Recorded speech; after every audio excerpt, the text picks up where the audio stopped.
ब्रह्मा जी की पहली पत्नी का नाम सावित्री था। ब्रह्मा जी ने एक और स्त्री से विवाह किया था जिसका नाम गायत्री है। जाट इतिहास अनुसार यह गायत्री देवी राजस्थान के पुष्कर की रहने वाली थी, जो वैदिक ज्ञान में पारंगत होने के कारण विख्यात थी। पुष्कर में ब्रह्मा जी को एक यज्ञ करना था और उस वक्त उनकी पत्नी सावित्री उनके साथ नहीं थी।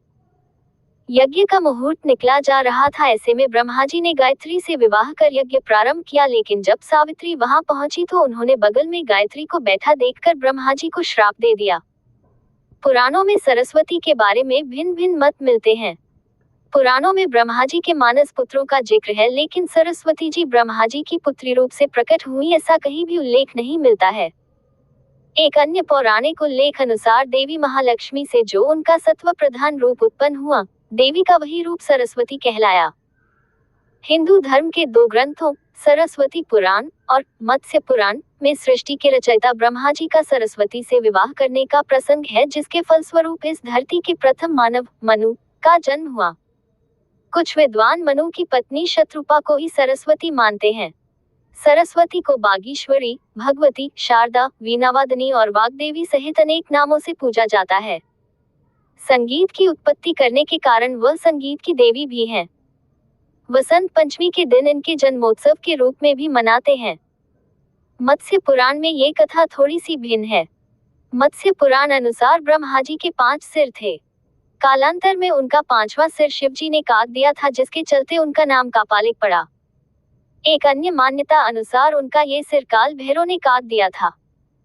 कहा जाता है जब ब्रह्मा जी ने सृष्टि की रचना की तो वह इस समस्त ब्रह्मांड में अकेले थे। ऐसे में उन्होंने अपने मुख से सरस्वती, सांध्य, ब्राह्मी जी को उत्पन्न किया। ब्रह्मा जी अपनी ही बनाई हुई रचना सरस्वती के प्रति आकर्षित होने लगे और लगातार उन पर अपनी दृष्टि डाले रखते थे। ब्रह्मा जी की दृष्टि से बचने के लिए सरस्वती चारों दिशाओं में छिपती रही, लेकिन वह उनसे नहीं बच पाई। इसलिए सरस्वती आकाश में जाकर छिप गईं, लेकिन अपने 5वें सिर से ब्रह्मा जी ने उन्हें आकाश में भी खोज निकाला और उनसे सृष्टि की रचना में सहयोग करने का निवेदन किया। सरस्वती से विवाह करने के पश्चात सर्वप्रथम स्वयंभू मनु को जन्म दिया। ब्रह्मा जी और सरस्वती की यह संतान मनु को पृथ्वी पर जन्म लेने वाला पहला मानव कहा जाता है। मान्यता अनुसार सरस्वती ने वेदज्ञ पुरूरवा से भी संबंध बनाए थे, जिसके चलते उनको एक पुत्र हुआ जिसका नाम सरस्वान रखा गया। जब ब्रह्मा जी को इसका पता चला तो उन्होंने सरस्वती को महानदी होने का शाप दे दिया। भयभीत सरस्वती गंगा मां की शरण में जा पहुंची। गंगा के कहने पर ब्रह्मा जी ने सरस्वती को शाप मुक्त कर दिया। शापवश ही वह मृत्युलोक में कहीं दृश्य और कहीं अदृश्य रूप में रहने लगी।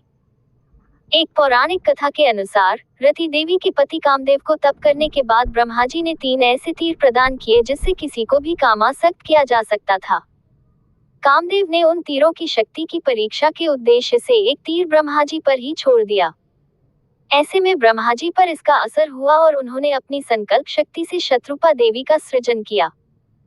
ब्रह्मा जी अपने द्वारा उत्पन्न शत्रुपा के प्रति आकृष्ट हो गए तथा उन्हें टकटकी बांध कर देखने लगे। शत्रुपा ने ब्रह्मा की दृष्टि से बचने की हर कोशिश की, किंतु असफल रही।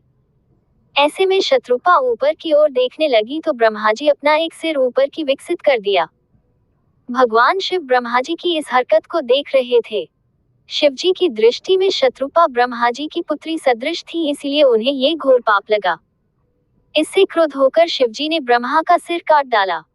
भगवान शिव द्वारा काटा गया 5वां सिर बद्रीनाथ परिक्षेत्र में गिरा। ये स्थान आज ब्रह्मजी कपाल के रूप में विख्यात है। यहाँ पर लोग अपने पितरों का तर्पण एवं पिंडदान करके उन्हें मोक्ष प्राप्त होने की कामना करते हैं। भगवान शिव ने इसके अतिरिक्त भी ब्रह्मा जी को शाप के रूप में दंड दिया। इस शाप के अनुसार त्रिदेवों में शामिल ब्रह्मा जी की पूजा उपासना नहीं होगी। शिव पुराण के अनुसार ब्रह्मा जी और शत्रुपा के संयोग से ही स्वयंभू मनु का जन्म हुआ और इन्हीं मनु से मानव की उत्पत्ति हुई।